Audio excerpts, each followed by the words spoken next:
Ilia Topuria just absolutely flatlined Charles Oliveira. And I'm going to be honest, I wasn't that surprised. I predicted Ilia Topuria to finish him in the first round. And even though I wasn't surprised by the result, I was surprised by the performance. I think there was aspects, especially in the ground game, where Ilia Topuria actually surprised me. And going into this fight, I believed Charles Oliveira had a chance to win. I just thought that the game plan of Charles Oliveira would be absolutely horrible, and it was. He fights like he always does. He charges forward, he gets hit, and he gets knocked down. And this time he got knocked out. But I thought the way Charles Oliveira could win was if he clinched with Ilia Topuria, took him down, tired him out, and there was a moment where Charles Oliveira did shoot a takedown, and surprisingly, Ilia Topuria defended it, and when Charles Oliveira went for the takedown, Ilia Topuria ended up on top, and he easily passed into side control on Charles Oliveira and won the grappling exchange. There was a moment where Charles Oliveira got a leg, but I don't think he really was trying to actually chase a submission. I think he was just trying to get out of that position. I think that grappling exchange says a lot about Ilia Topuria. It answers some questions. And now there's really no more question about how is Ilia Topuria going to fare at 155. He fits in perfectly. His power is insane. Really the first person to ever flatline Charles Oliveira like that. His grappling held up. He was able to stuff takedowns. He won the grappling exchange with Charles Oliveira. And now he's lightweight champion. And that brings the question of who's next and who can beat Ilia Topuria, because right now he looks kind of unstoppable, right? And there's three guys that are kind of in the mix when it comes to title shot challengers. There's Justin Gaethje, Arman Tsarukyan, and Paddy Pimblett. Those are the three guys who think they deserve a title shot and are pushing for it. And out of those three, the obvious number one contender would be Arman Tsarukyan. But because of the fact that Arman pulled out, Dana White said himself, Arman Tsarukyan's not getting a title shot next. And we know Justin Gaethje for damn sure is not getting a title shot. You can't get knocked out cold by Max Holloway and then have a mid performance over Fiziev and get a title shot against Ilia Topuria. And that only leaves one person left, and it's Paddy Pimblett, which a lot of you guys might be mad about this, but I think this is the fight that's going to happen. He might be ranked number 8, but we've seen this before. Not even a year ago, we saw Alex Pereira fight a number 8 ranked Khalil Roundtree. And at the time, they were supposed to make the Ankalaev fight, but they passed him up. If they can pass Ankalaev up, they're going to pass Arman Tsarukyan up, and they're going to make the matchup between Paddy Pimblett and Ilia Topuria. I think that fight's going to happen at the end of the year. And the thing about that fight is it's not as good as the Arman versus Ilia fight. But to be honest, I think Paddy Pimblett is a hard matchup for Ilia Topuria. And I'm one of the biggest Paddy Pimblett skeptics, but looking at the style of Paddy Pimblett, I think it is a really interesting matchup. And I'm not that mad about them making that if it happens, because out of anybody at lightweight right now, there's not really a much better option other than Arman Tsarukyan. But because of circumstances, that fight is just not going to happen. And I think they're going to make Paddy Pimblett versus Ilia Topuria. How does that fight go? I'm still picking Ilia Topuria.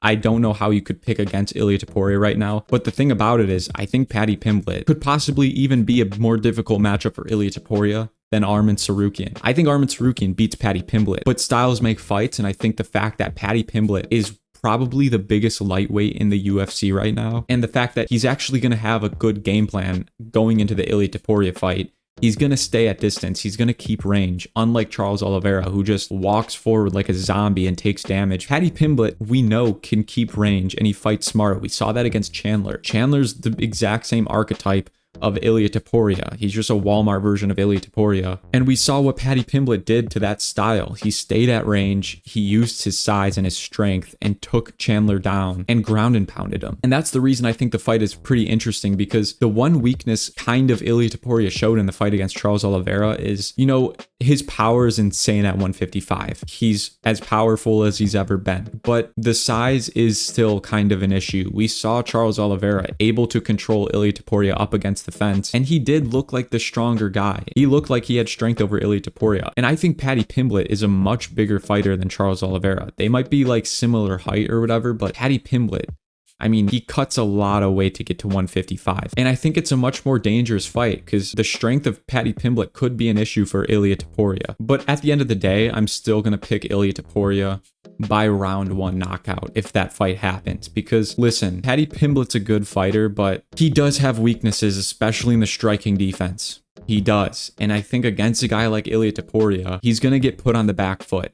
and he's going to end up getting caught. And I think it's going to happen at least in the first or second round, because when you fight a guy like Ilia Topuria, it's kind of a pick your poison situation on the feet. If you go forward against him like Charles Oliveira did, you're going to get caught. If you back up against the fence, you're going to get caught too, like Volk did and like Holloway did. If the best strikers in the world are getting caught in every situation against Topuria, I don't think Paddy Pimblett is going to have anything to offer to Ilia Topuria on the feet. I don't, other than staying at range and throwing some kicks. And I don't see Paddy Pimblett pressuring Ilia Topuria. The way I think Paddy Pimblett wins is staying at range and then diving for a takedown and hoping that he can hold Ilia Topuria down. If he can't hold Ilia Topuria down, he's not winning that fight.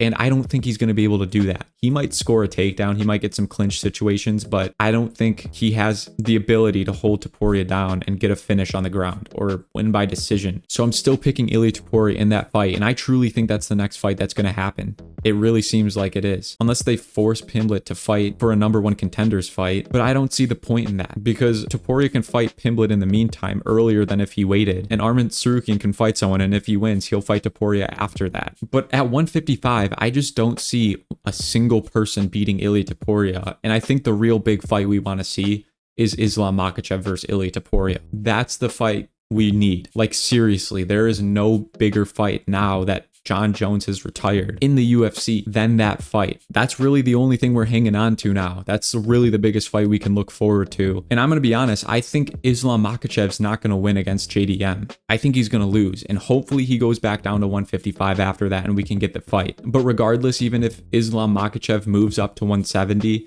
I think eventually if Ilia Topuria gets enough done at lightweight, he'll move up to welterweight and fight Islam. I think if things go as planned, they're going to fight each other regardless, which begs the question, who wins that fight? And if this is at 155, I think it's as close as a 50-50 as it gets. I kind of swing back and forth on this matchup a lot the more and more I think about it, but now seeing this fight, Islam Makhachev will lose this fight if it stays on the feet. 100%. I do not see Islam Makhachev having any success against Ilia Topuria on the feet. Yeah, he can throw some kicks, he can stay at range, but Ilia Topuria is too dangerous for him to stay on the feet, and I think Islam Makhachev knows that. The clear matchup, the clear thing that's going to happen in this fight is Islam Makhachev's going to go for a takedown. He's going to go for it early. And I think he's going to go for a takedown. And that's the question. Is Ilia Topuria able to defend takedowns and get back up if he gets taken down? That's a really big question, because listen, Islam Makhachev's a lot stronger than Charles Oliveira. And Charles Oliveira was able to pin Ilia Topuria up against the fence very briefly. And it seemed like he was, out-strengthening him a little bit. What happens if Islam Makhachev does that to Ilia Topuria? Can Ilia get back up? Because I think Ilia will be able to get taken down by Islam Makhachev. I think he will end up on his back